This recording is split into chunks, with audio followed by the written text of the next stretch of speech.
Today I'm going to share with you some of my favorite magic tricks for Zoom shows. Stay tuned. And hey, if you like this content and you want to support it, you can do so just like these wonderful people right here, Minnie, Jordan, Javier.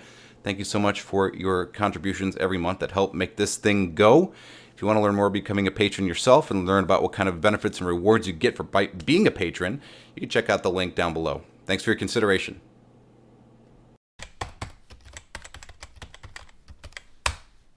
Okay, so this is kind of a hodgepodge list. This isn't everything. This isn't a super inclusive list of every single effect that I think is good for Zoom. The last video I did seemed to be pretty popular. People really enjoyed what I had to talk about. I talked about a lot of classic effects that people already knew and were able to include in their shows. Since then, there's been a wonderful market of new Zoom-specific magic that I wanted to share with you guys and talk about. So, in no particular order, here they are.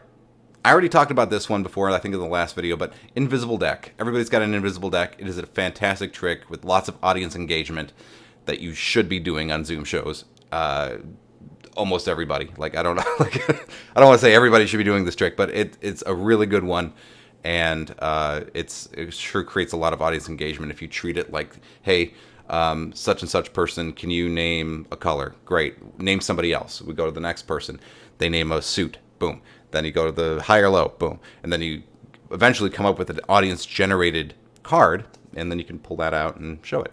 A little performance tip on this, make sure the deck stays on screen the whole time. I use a 2-camera setup, and I always leave the box sitting on the table with that camera, and it never leaves there. So I'm basically, talking with my hands for that entire performance, but the box never leaves view, which is really important for creating the sense that you were never able to mess with it in the first place. It's very important that you don't come up here and then cut to a second angle after people have named the card or something, because that looks fishy. All right, so this one's kind of a twofer. It's kind of a book test online kind of thing, and there's two that I have here. There's Verbatim, which is the budget option, and then there's also Wiki Test. They're both amazing. Now, Wiki Test honestly goes above and beyond and is a really, really, really strong effect that you can perform over a Zoom show. Mark Kirstein, who invented the app, has left instructions in the application on how to best perform this through a Zoom call. Now, that being said, it is expensive, and that's not right with everybody, everybody's budgets. So I got mine gifted to me, so I can't possibly say, hey, go buy it. It's great, but it is quite expensive.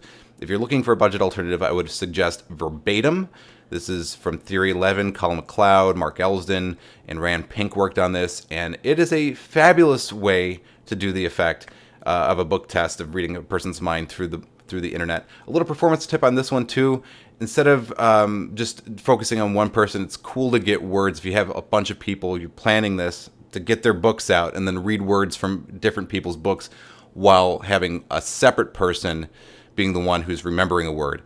Also important, not talked about in the tutorial video, but make sure whenever you ask the person to help you that you're looking for somebody who is a good speller and remembers one of the words that they hear that they for sure can spell.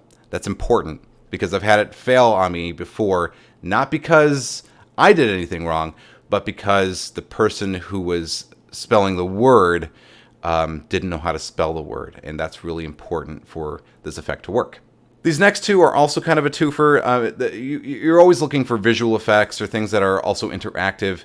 This is going to be a weird combination of things, but they kind of make sense. Magic coloring book. Yeah, I know people are going to go, oh, magic coloring book, I'm a cardist, right? I understand, but magic coloring book is awesome. And not just for kids, for adults too, or for family audiences. Magic coloring book can be great. You can adapt the principles that are in it to work with lots of different types of effects. So it doesn't have to be just about color, things being colored in. Dan Harlan had a fantastic version of it. He did this where the pages were blank. He had like his grandfather's journal, and then, he was in an insane asylum and all this kind of stuff. And it's cool. And it was done on one of his Pax Flat Plays Big Bizarre Magic video, if you've ever seen that. But anyway, you can adapt the idea to lots of different things, and you should.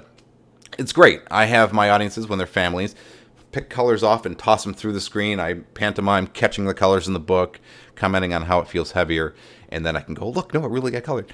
It's hyper visual, and as long as, again, just like the invisible deck, the book stays on screen the entire time, so there's no question that you're not switching it, because that, if you could switch it, I mean, like, then that's not a very good effect at all. So it's got to stay in view all the time, but if you can do that, this is a really solid effect. The second one is Picasso Pro app by Illusionist. I love this one. I close my shows with it, or a lot of my shows, with this effect.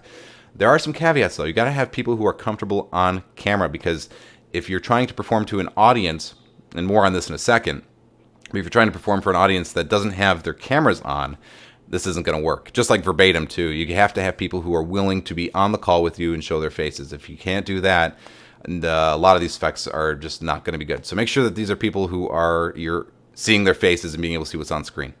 So a quick little horror story about people not appearing on screen. I had a gig that I did back in December for a holiday party, a company holiday party.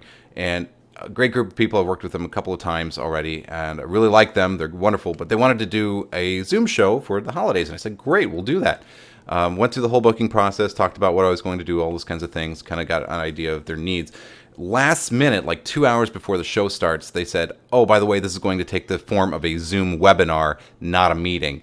So if you're not familiar with a Zoom webinar, what that is it's more like a live stream. So there's a chat box, but you don't get to see anybody's faces. You don't get to voice, you get nothing. So it was just me on screen the whole time, and I had to, thankfully, I had a second show for that kind of scenario where I was able to quickly change over and provide that show instead. But, oh, man, very stressful 2 hours. And make sure that if you're doing a Zoom show, especially a paid one, that you understand how, very clearly, how you're going to be performing it. If you're going to be performing it as a webinar where it's just you performing, or if you're going to be able to have actual audience interaction with them on screen. This is my short list. I hope you guys enjoyed it. I really love all these effects. I've used all these effects, and I can highly recommend each one of these. If you guys have any questions or want to ask if you think maybe I think my opinion on an effect you're considering, please leave me a comment down below. Let me know what you think about this list, and make sure you check out that link to where I have part 1 of this earlier in the year. Thank you so much, and have a great one.